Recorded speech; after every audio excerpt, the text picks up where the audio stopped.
In the bustling city of Atlanta, Jonathan Hale was a name that resonated with power and prestige. At 42 years old, he had carved out a successful career as one of the top divorce lawyers in the state. His sharp intellect, persuasive charm, and unyielding dedication to his clients had earned him a reputation as a legal prodigy. Jonathan's office was located in a sleek high-rise overlooking the city, a testament to his success.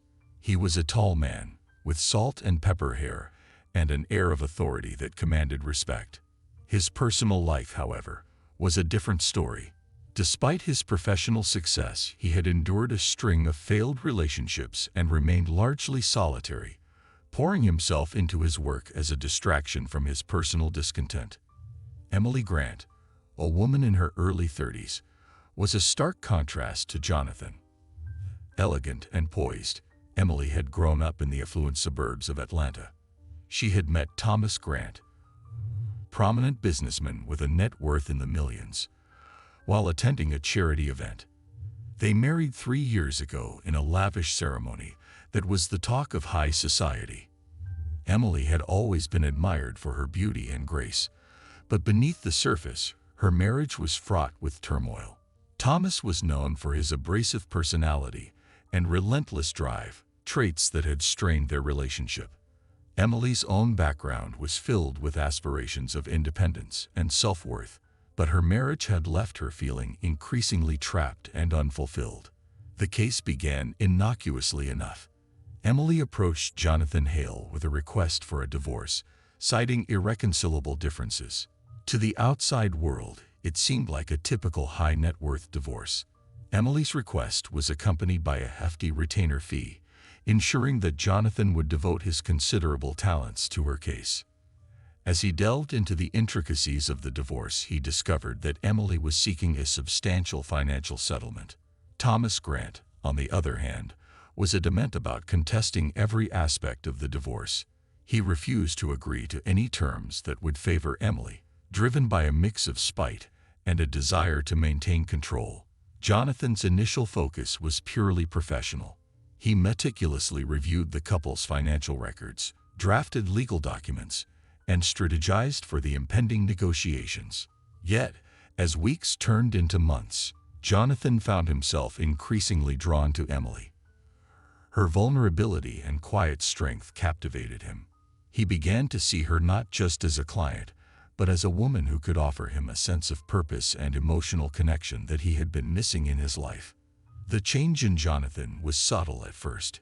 He would linger a little longer in their meetings, his gaze lingering on Emily with an intensity that went beyond mere professional interest. He started to take extra measures to ensure that every move in the case was to Emily's advantage. He manipulated evidence, delayed proceedings, and used his legal expertise to craft arguments that painted Thomas in the worst possible light. Jonathan's once clear ethical boundaries began to blur as he became more entangled in his feelings for Emily. Emily, for her part, was initially oblivious to Jonathan's growing affection. She was focused on her own goals, securing a fair settlement and regaining her independence. However, she couldn't ignore the subtle shifts in Jonathan's demeanor. He became more attentive, more invested in her well-being, and she couldn't help but appreciate his dedication. Unbeknownst to Emily, Jonathan's feelings were becoming a dangerous obsession. His desire to be with her was driving him to extreme measures, clouding his judgment and pushing him towards increasingly unethical decisions. The pivotal moment came when Jonathan and Emily had a private meeting to discuss the latest developments in the case. Jonathan, who had been carefully planning his next steps, found himself unable to contain his emotions any longer. He confessed his feelings to Emily, but she responded with shock and discomfort. She made it clear that she valued their professional relationship but was not interested in pursuing anything beyond that. Despite her rejection, Jonathan's obsession only deepened. He began to view Thomas Grant as the primary obstacle to his happiness, convinced that removing him from the equation was the only way to secure a future with Emily. As Jonathan's obsession grew, so did his desperation. The divorce proceedings became more contentious, with Thomas Grant refusing to budge on any terms. Jonathan started to see Thomas not just as an adversary but as a personal threat. His professional demeanor gave way to a dangerous determination. He began to entertain dark thoughts, considering extreme actions to ensure that Emily would be free to start anew without any financial constraints. Emily, meanwhile, continued to navigate the turbulent waters of her divorce. She sought solace in friends and family, trying to come to terms with the impending dissolution of her marriage. She remained unaware of the true extent of Jonathan's feelings or the lengths to which he was willing to go. As the case dragged on and tensions escalated, Jonathan's professional facade began to crack, revealing a man consumed by his desires and driven to the brink of moral collapse. In the weeks that followed, Jonathan's manipulation of the legal system became more blatant, and his interactions with Emily grew increasingly fraught.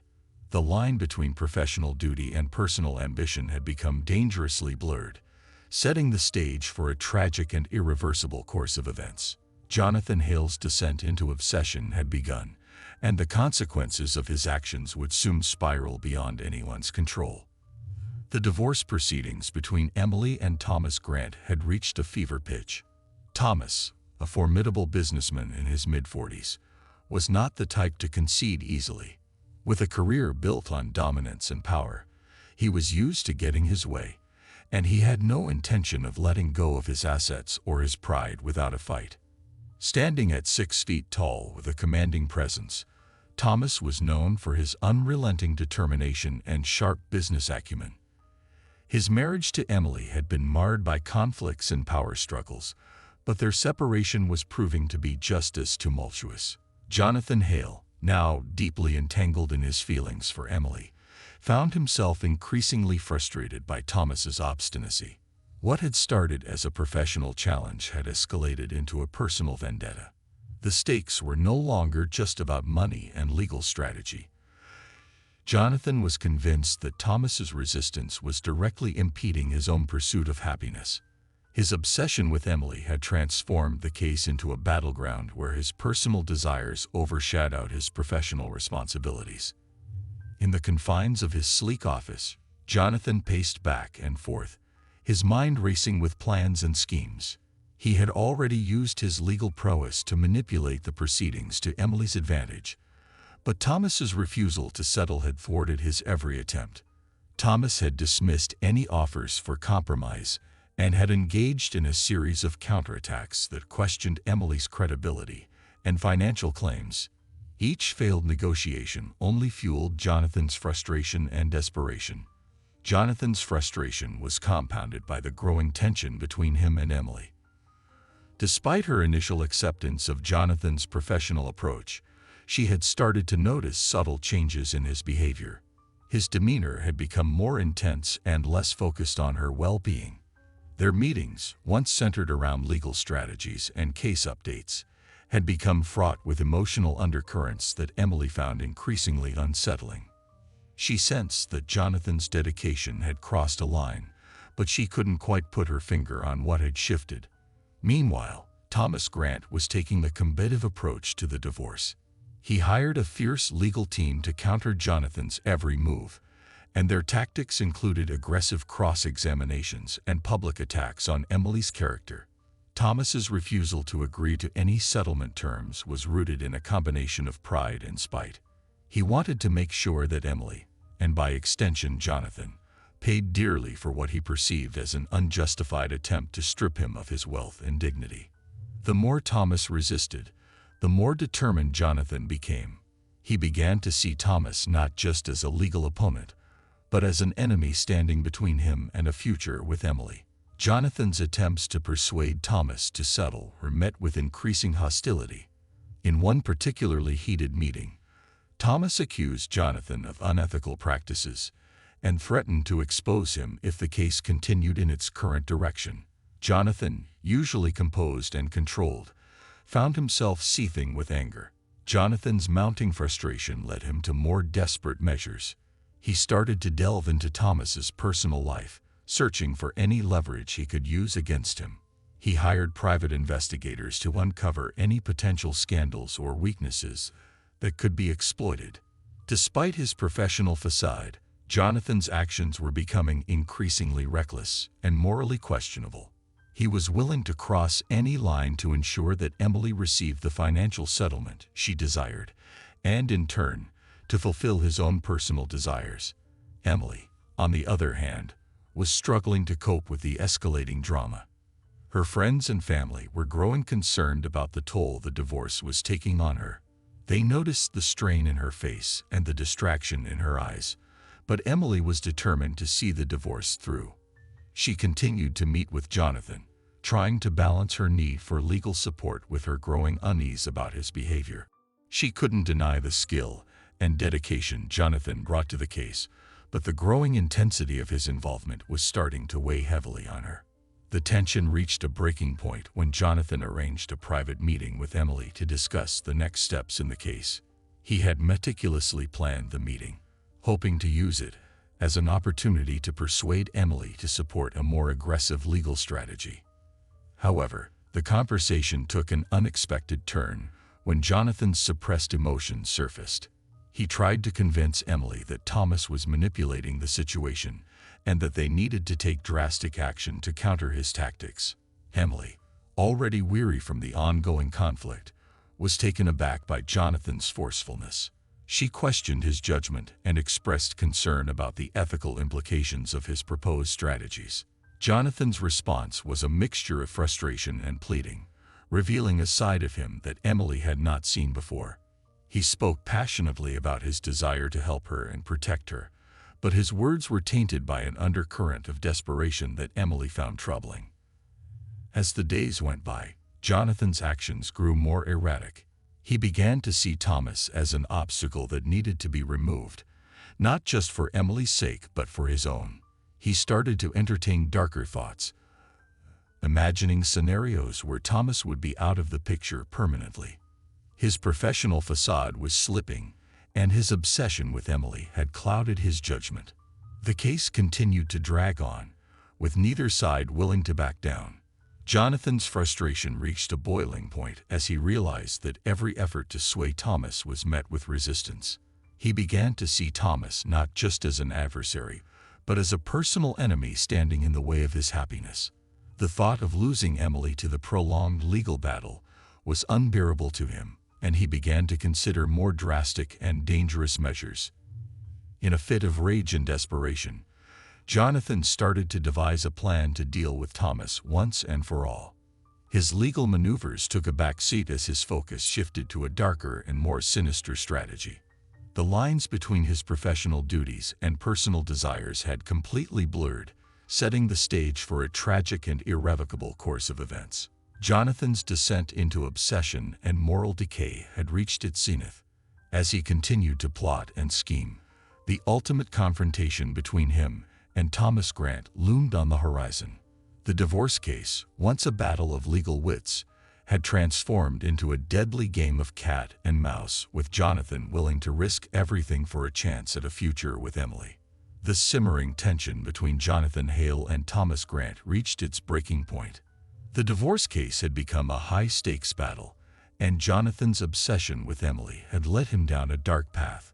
With Thomas's refusal to settle and Jonathan's increasingly desperate maneuvers, the situation had become volatile. The final confrontation was imminent, and the resolution would come with unforeseen and deadly consequences. Jonathan's frustration with the protracted legal battle had reached a boiling point. His once meticulous and calculated approach had given way to reckless desperation. He had begun to view Thomas as more than just an adversary.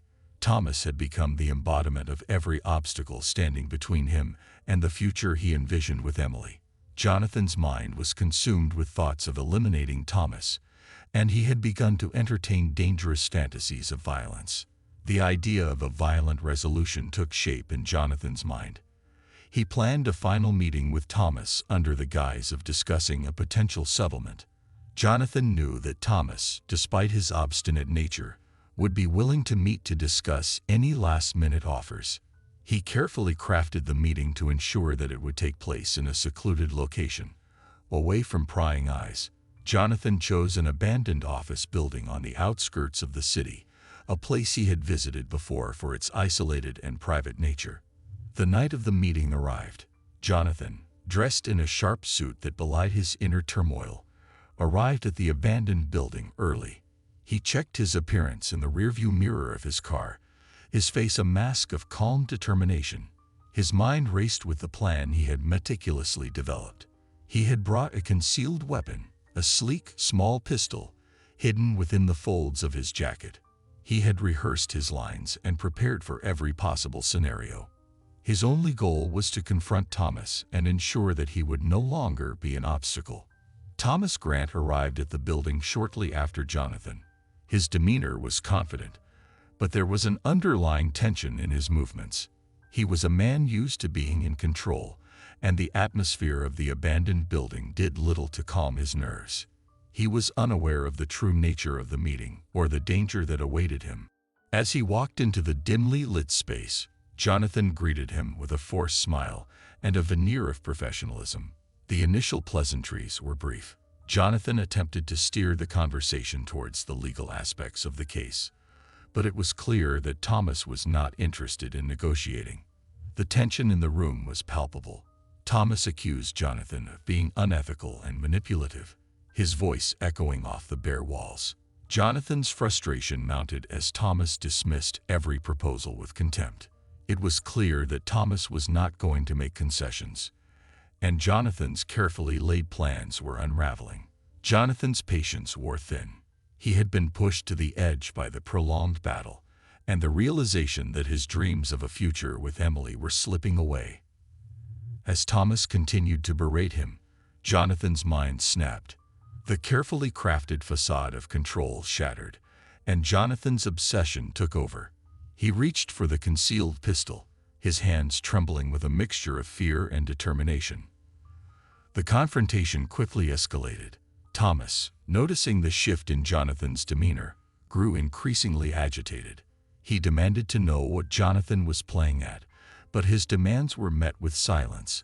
In a sudden and violent outburst, Jonathan drew the pistol and aimed it at Thomas. The shock in Thomas's eyes was quickly replaced by a mixture of anger and disbelief. He tried to back away, but Jonathan was already too far gone. The argument turned into a chaotic struggle as Jonathan's rage consumed him. The struggle was brief but intense. Jonathan, driven by a combination of rage and desperation, fired the weapon.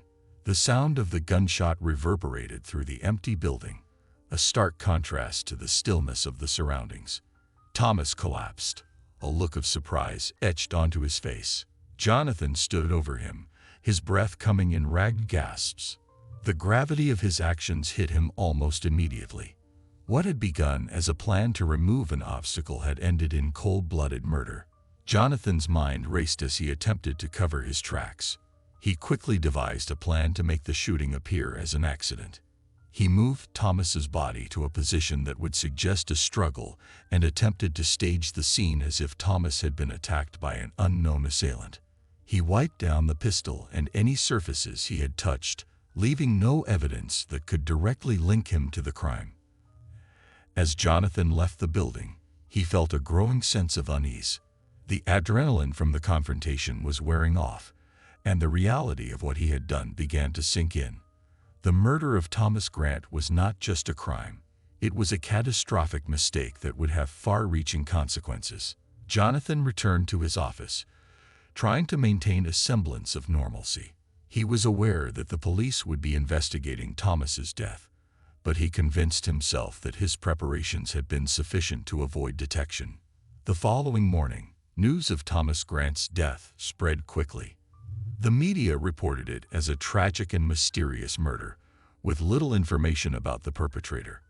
The police launched an investigation, but initial leads were sparse. Jonathan continued his facade, maintaining a professional demeanor in public while privately wrestling with guilt and fear. His interactions with Emily grew strained as he struggled to maintain his composure while hiding the truth of what he had done. Emily was devastated by Thomas's death.